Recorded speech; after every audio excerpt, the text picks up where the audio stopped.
আজকে আমরা জানছি উত্তরপ্রদেশে যে ইউপি এলটিএ এর আমরা অনেকেই ফর্ম ফিল আপ করেছিলাম, সেটা কিন্তু অ্যাডমিট কার্ড অলরেডি জারি হয়ে গেছে। তাহলে ইউপি এলটিএ এর ম্যাথামেটিক্সে আমাদের ডেট পড়েছে 6 ডিসেম্বর। 6 ডিসেম্বর থেকে এক্সাম শুরু।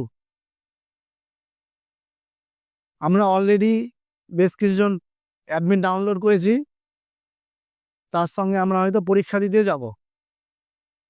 এবার অনেকেই ফর্ম ফিল আপ করেছো, অনেকেরই সেন্টার, বেশিরভাগ আমি যেটা দেখলাম ওয়েস্ট বেঙ্গলের সেন্টার পড়েছে মুরাদাবাদে। ইউপি মুরাদাবাদ মানে যেটা তোমার হচ্ছে ইউপির একদম উত্তরখানের সঙ্গে লাগবে, মানে একদম শেষ প্রান্ত। মুরাদাবাদ, তারপর গাজিয়াবাদ, দিল্লি ওদিকে ইনক্লুড হয়ে আছে।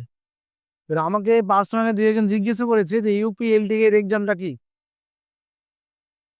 যারা অ্যাপ্লাই করেছো অ্যাডমিট এসছি, অনেকে দূরের জন্য হয়তো ভাবছো যে আমরা যাব কি যাব না, বা অনেকে হয়তো যাব না এই সিদ্ধান্ত হয়তো নিয়ে নিয়েছো।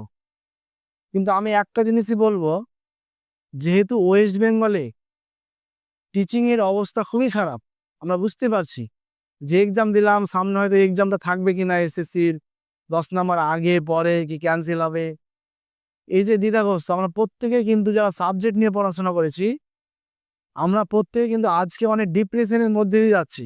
সেটা কিন্তু আমরা প্রত্যেকেই বুঝতে পারছি, সেটা বলার কিছু নেই। কারণ আমরা গ্রুপে হয়তো কোনো কিছু পড়াশোনার বা কিছু শেয়ার করলে অনেকে হয়তো সেটা খারাপভাবে নিচ্ছ, কারণ প্রত্যেকে এটা হচ্ছে ডিপ্রেশন থেকে। মানে এত বছর পর আমরা পড়াশোনা করলাম, তারপর হয়তো অনেকে ভালো নাম্বার পাচ্ছি, তারপরেও হয়তো ডাক পাচ্ছি না। তাহলে এই যে একটা সমস্যা, সেই সমস্যার জন্য আমরা চরমভাবে হতাশাগ্রস্ত। এবার যাদের অর্থনৈতিক অবস্থা ভালো, তারা হয়তো অতটা হয়তো বিপর্যস্ত নয়। আমরা যেভাবে মধ্যবিত্ত কিংবা তারও গরিব আছি, আমরা খুব একটা চরম ডিপ্রেশনে আছি। তাহলে ডিপ্রেশন থেকে বাঁচার জন্য হয়তো অন্য কেউ হয়তো সাহায্য করতে পারে না, কিন্তু যদি আমরা নিজের চেষ্টায় এই যে বাইরের স্টেটের এক্সামগুলো হচ্ছে সেগুলো যদি আমরা ভালোভাবে দিতে পারি, হয়তো আমরা অনেকে পেতে পারি। সম্ভব না, কিছু গ্যারেন্টি কিছু নাই, কিন্তু এটা সম্ভব না। এই যে পড়াশোনা করেছি সাবজেক্ট পড়লে ওয়েস্ট বেঙ্গল আবার কখন এসএসসি হবে সেটা তো আমরা জানছি না। কারণ ওয়েস্ট বেঙ্গল আবার 10 বছর কি 5 বছর, এই যে 10 বছর পর অনেকে দাদা 16তে যারা তো আশা করেছিল যে আমরা পাইনি, 2016তে আশা করেছিল আমাদের অনেক সিনিয়র দাদা, তারা 2025-এ এসে পরীক্ষা দিল। এখনো তারা কিন্তু নিশ্চয়তা নেই যে পাবে কিনা, অথচ নাম্বার খুব ভালো করেছে। কারণ এই যে পরিস্থিতি, বলার কিছু নাই। তাহলে আমাদের এখন যা চাকরি বা জবের যা ক্রাইসিস, যদি আমরা মনে করি যে জব একটা নিতে হবে, মধ্যবিত্ত ঘরে যারা আছে তারা বিশেষ করে, বা যাদের ব্যাকআপ ভালো বা কিছু আছে, তাদের ব্যাপারটা ছেড়ে দাও। তারা হয়তো অনেকে বলবে যে অত দূর যাবি, এক্সাম দিবি, কি দরকার, এটা ডিমোটিভেট। তাই তো অত দূর যাবো, কিন্তু এই যে জিনিসটা, আমি উত্তরপ্রদেশের মুরাদাবাদ অত দূর যাবো, এটা কিন্তু নিজের উপর বিবেচনা করতে হবে যে আমি যাবো কিনা যাবো না, আমার পরিস্থিতি কেমন। আমরা দেখা গেলো বেশিরভাগই পড়াশোনা করে যাদের অবস্থা একদমই নয়, আমরা হয়তো মিশনে পড়ে আছো সবাই, 10,000 টাকা 12,000 টাকা বেতনে, প্রচুর পরিশ্রম করে সে বেতনটা পাচ্ছি প্রত্যেকে, বেশিরভাগ। দুই একজন হয়তো ভালো ইনকাম হয়তো করছে টিচিং সেকশনে, কিন্তু জ্ঞান কিন্তু অনেকের প্রচুর আছে। বর্তমান যে পরিস্থিতি, কিন্তু ইনকাম করাটা খুবই কঠিন।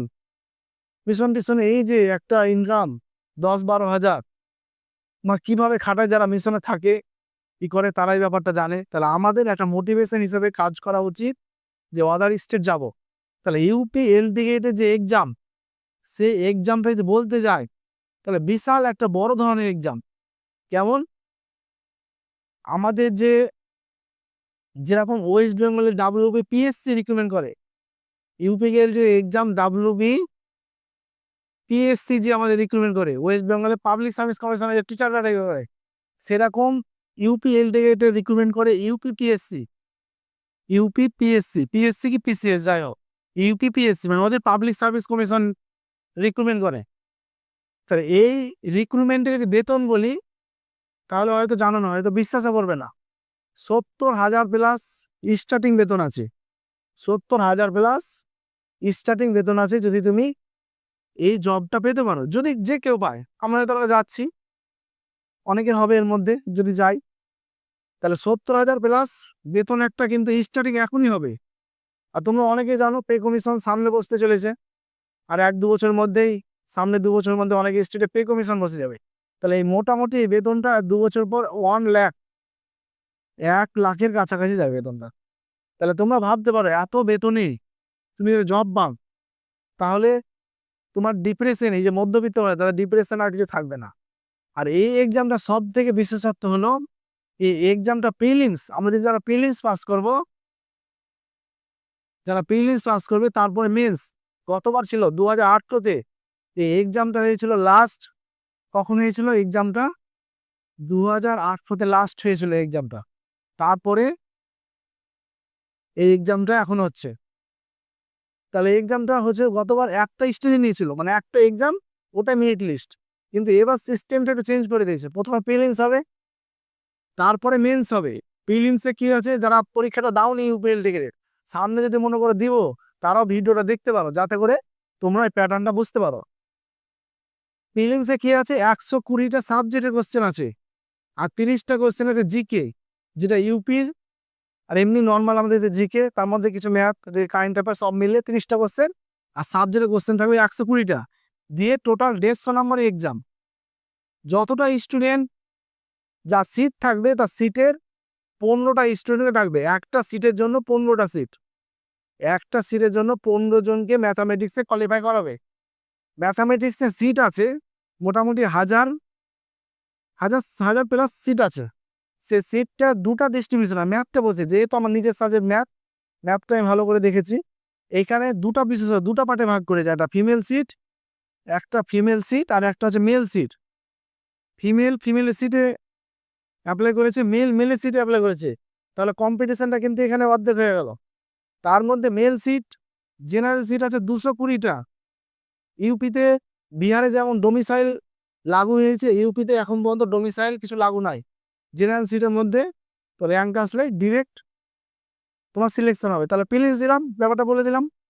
প্রিলিমস, তারপর মেন্সে কি হবে, মেন্সে আছে গতবার তো মেন্স ছিল না, একটা স্টেজ করলাম, এবার মেন্সে আছে 20টা ম্যাথ আসবে, 20টা ম্যাথ, তার মধ্যে 10টা ম্যাথ আর 12টা ম্যাথ, একটা 8 নম্বর আর একটা হচ্ছে 10 নম্বর, দিয়ে 20টা ম্যাথ, মোটামুটি 200 নাম্বার এক্সাম হবে মেন্সে কিন্তু রিটেন ইংলিশে লিখলে হবে, হিন্দিতে ম্যাথ করতে হবে, সেটা কোনো ব্যাপার নাই। ম্যাথটা দুটা ল্যাঙ্গুয়েজে থাকবে, হিন্দিও থাকবে ইংলিশও থাকবে। কেউ যদি মনে করে ম্যাথটা ইংলিশ লিখবো, কোনো সমস্যা নাই, ভাষার জন্য কোনো ব্যারিয়ার নাই, কোনো তোমার বাধা হয়ে দাঁড়াবে না। ভাষাটা যদি তুমি বলতে বলতে তো জানতে হবে, যেহেতু চাকরি করবে। তাহলে মেন্সে কি বললাম, বড় কোশ্চেন হবে, মানে লিখিত রিটেল, এখানে কোনো এমসিকিউ নাই, 20টা কোশ্চেন থাকবে, 12টা কোশ্চেন, 20টা কোশ্চেন থাকবে, 12টা কোশ্চেন, মানে 12 গুণিত 10, 120 নাম্বার, আর 10টা কোশ্চেন থাকবে 8 নাম্বার, মানে হচ্ছে 80 নাম্বার, দিয়ে 200 নাম্বারের মধ্যে মেরিট লিস্ট হবে। বুঝতে পারা গেল? আর তারপরে কি হবে, যে এই যে তোমাদের 1000 সিটে কতজনকে ডাকবে বললাম আমি, 15টা ছাত্র, তাহলে 15,000 ম্যাথামেটিক্সে মেন্সের জন্য কোয়ালিফাই করাবে। কিন্তু কেমনভাবে কোয়ালিফাই করবে সেটা একটা রুলস আছে, মিনিমাম 40%। এবার দেখো, উপর থেকে নামাতে নামাতে সাপোজ যে 40% কোয়ালিফাই ক্যান্ডিডেট হচ্ছে 10টা, মানে 15টা পাওয়া যাচ্ছে না, তাহলে কিন্তু 15,000 ক্যান্ডিডেট কিন্তু মেন্সে বসবে না। মানে এই কন্ডিশনটা হোল্ড করতে হবে, তার সঙ্গে আরেকটা কন্ডিশন হোল্ড করতে হবে, যে উপর থেকে যেরকম হয়, সেক্ষেত্রে যদি 15,000 হয়ে যায় তাহলে হয়ে গেল। আর যদি দেখা হলো 40% স্টুডেন্ট পাচ্ছে না, আর এখানে আর একটা মেন ব্যাপার হচ্ছে 40%, কিন্তু সেখানে নেগেটিভ আছে 1/3 কিন্তু নেগেটিভ আছে, এটাও কিন্তু মাথায় রাখতে হবে, কিন্তু তাহলে অতটাও সহজ নয়। তাহলে দেখা হলো 40% 3,000 পেলো, তাহলে 3,000কেই মেন্সে বসাবে, এরকম ব্যাপারটা। তাহলে পরীক্ষার সম্বন্ধে বুঝতে পারলাম। এবার আমরা বলবো যারা হয়তো দূরে যাচ্ছ, প্রথমবার যাচ্ছ, হয়তো ভয় লাগছে, তাদের জন্য কি করবে? তাহলে দেখো, একটাই বলবো, যে একাই হয়তো আমরা যাচ্ছি না, আমি আর একটা বন্ধু যাচ্ছি, মুরাদাবাদে যাচ্ছি। তোমার যদি মনে হয় যে আমরা আমাদের সেন্টার পড়েছে, তাহলে আমাদের এই কমেন্টটা তোমরা জানাবে কার কোথায় সেন্টার পেয়েছে। অ্যাডমিটে তোমরা প্রত্যেকে অ্যাডমিট পেয়েছো, অ্যাডমিটে তোমরা অবশ্যই কমেন্টে জানাবে যে আমাদের সেন্টার, তাহলে আমাদের সাথে কন্ট্যাক্ট করতে পারো। আমরা সেই কমেন্টে হয়তো সে মোবাইল নাম্বার দিলাম, যে তোমাদের সহযোগিতা করতে পারো, আমরা একসঙ্গে যাবো, প্রবলেম নাই। আর যারা একাই যাচ্ছ, তোমরা খুঁজো আশেপাশে কেউ আছে কিনা, আর যদি না পাও তাহলে আমাদের ইউটিউবের মাধ্যমে কমেন্ট করো, আমরা দেখা হলে এখানে গ্রুপ করে একসঙ্গে যেতে পারি। যেহেতু আমাদের ওয়েস্ট বেঙ্গলে আর কিছু আশা নাই, আর আশা না করাটাই ভালো। আমরা বিভিন্ন এই যে চ্যানেলের মাধ্যমে আমি তোমাদের বলছিলাম, আমি নিজে যাচ্ছি, এটা ক্যান্ডিডেট, আমাদেরও কিছু বন্ধু যাচ্ছে। এরকম আমাদের অন্য যেসব স্টেটে পরীক্ষা হবে মধ্যপ্রদেশ সামনে বা ইউপির আরও রিক্রুটমেন্ট বা ঝাড়খণ্ডে বা বিহারে, যদি যাদের যেতে প্রবলেম ও সমস্যা তার ভয় লাগছে, তাহলে আমরা কি করবো, একসঙ্গে একটা গ্রুপ করে সব এক্সাম দিতে যাব। তাহলে আমাদের প্রত্যেকে কি হবে, সুবিধা হবে। আর হয়তো অনেক হয়তো ইস্টাবলিশড বা খুব ভালো ইনকাম করছে বা যেতে চায় না, তাদের সঙ্গে ডিমোটিভেট হয়ে লাভ নাই। কারণ তোমার নিজের সিচুয়েশন তোমাকে নিজেকে বুঝতে হবে। ওই যে তুমি 1 লাখ টাকা বেতন পাবে, তাহলে তোমার যে ডিপ্রেশন কোন লেভেলে কমে যাবে তুমি বুঝতে পারছো না। তারপরে তো পড়বে, এসএসসির জন্য তো প্রত্যেকে পড়বে নিজের স্টেটে আসার জন্য। কিন্তু ওই যে 10 বছর এক্সামটা হবে না, তখন তুমি একটা আলাদা লেভেলে চলে যাবে, ওই ডিমোটিভেশনটা থাকবে না। তাহলে আমাদের সেন্টার মুরাদাবাদ। আমরা কি করেছিলাম, যখন টিকিট পেয়েছিলাম, যখন আমাদের বলেছিল 6 ডিসেম্বর পরীক্ষা হবে, আমরা টিকিট কিন্তু বুক করে নিয়েছিলাম কতদূর পর্যন্ত, লখনৌর পরে গোমতীনগর পর্যন্ত আমরা অলরেডি কি করেছিলাম, টিকিটটা বুক করে রেখে দিয়েছিলাম। বাই চান্স সেন্টার তো জানছি না, তো ইউপির মধ্যেই তো হবে, লখনৌ যেহেতু আমাদের রাজধানী। তাহলে আমরা কি করেছিলাম, রাজধানী আগের দিন পর্যন্ত মানে 4 ডিসেম্বর রাত্রে আমাদের ট্রেন আছে, এই ট্রেনটা কিন্তু আমি একদিনে করে নিই। যখন নোটিশটা পেয়েছিলাম সঙ্গে সঙ্গে কিন্তু এই টিকিট বুকটা করেছিলাম। কারণ আমাদের মিডিলে রাত্রে আমরা 9টার সময় চাপছি, 9 PM আমরা চাপছি রাত্রে। তাহলে আমরা দেখছি লখনৌতে পৌঁছেছি 3টা। এবার আমাদের সেন্টার যেখানেই থাক, আমরা 5 তারিখ পৌঁছাতে পারবোই, আমাদের প্রবলেম নাই। কারণ আমরা তো সেন্টার তো 4 দিন আগে দিবে, আর 4 দিন আগে তুমি তো রিজার্ভেশন পাবে না। তাহলে তোমার বুদ্ধিমান কাজ কি হবে, যখনই কোনো নোটিশ দিল যে এই ডেটে পরীক্ষা হবে, আমাদের টিকিটটা বুক করে নিতে হবে। আর যদি ক্যান্সেলও করে, খুব একটা টাকাটা খরচ হয় না, 60 টাকা বা 70 টাকা যাবে তো যাবে, সেটা দেখলে আমাদের হবে না। তাহলে দেখো আমরা কি করেছিলাম, আমরা যেটা করেছিলাম লখনৌ পর্যন্ত টিকিট করেছিলাম। তাহলে আমরা কি করবো, অযোধ্যায় নেমে যাব, অযোধ্যা থেকে আর একটা ট্রেন ধরে নিব, যেখান থেকে আবার 10 ঘন্টা। তাহলে আমরা রাত্রে যাচ্ছি, রাতটা আমরা ঘুমাতে পারছি, দিয়ে 12টার সময় আমরা নেমে আছি অযোধ্যায়। অযোধ্যা থেকে আবার ট্রেন ধরে নিচ্ছি, যেটা অযোধ্যা থেকে মানে ওই মুরাদাবাদ থেকে আর 2টা স্টপেজ যাবে না, ট্রেনটা খালি হয়ে যাবে আস্তে আস্তে।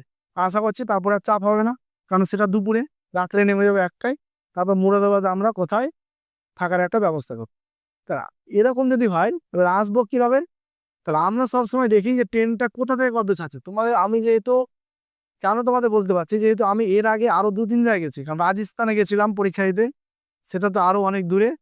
তাহলে আমরা বিভিন্ন এক্সপিরিয়েন্স আমাদের বুঝতে পারছি যে ট্রেন যখন তোমরা চুজ করবে, এবার যে যখন দেখবে অনেক ভিড় হচ্ছে ট্রেন, তখন তোমরা কি করবে ব্যাপারটা, যে তোমার ডিস্টেন্সটা দেখবে যে তোমার কোথা থেকে ছাড়ছে আর কত দূর যাচ্ছে, কোথা থেকে ছাড়ছে আর কত দূর যাচ্ছে। যে ট্রেনের ডিস্টেন্সটা অনেক বেশি হবে, সে ট্রেনটা সচরাচর বেশি ভিড় হয় সচরাচর। আর কোনো ওকেশন যখন থাকে, ঈদ কিংবা কোনো, সে সময় তো চরম ভিড় হয়। তাহলে তোমরা যেটা করবে যে ট্রেনটার ডিস্টেন্সটা দেখবে যে কম হবে, তাহলে তোমরা 2-3টা ধাপে চলে আসতে পারো। মানে দেখা গেলো মুরাদাবাদ থেকে তোমার লখনৌ চলে আসলে, লখনৌ থেকে দেখলে কলকাতা যাওয়ার গাড়ি কোথা গেছে, মানে ডিস্টেন্সটা একটু কমিয়ে দিবে। তাহলে কি করবে, দেখবে ভিড়টা আস্তে আস্তে কমে যাচ্ছে। আর যেই ট্রেনের ডিস্টেন্স যত বেশি হবে, ভিড়টা তত বেশি হয়। তাহলে 2-3টা লটে তোমরা ভেঙে ভেঙে চলে আসতে পারো, তাহলে তোমাদের অনেক সুবিধা হবে। আর চেষ্টা করবো যে আমরা যাতে 2-3 জন যেতে পারি একসঙ্গে, বা কিছুজন গ্রুপ করে যায়, তাহলে সুবিধা হবে। তাহলে এই বললে শেষ করছি।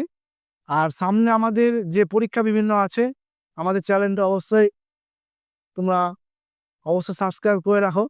আরও বিভিন্ন এক্সামগুলো যেগুলো আসবে, ফর্ম ফিল আপ কিংবা অ্যাডমিট কিংবা আমরা যাব, সেগুলো আমরা আলোচনা করব। তাহলে এই বলে আমি শেষ করছি।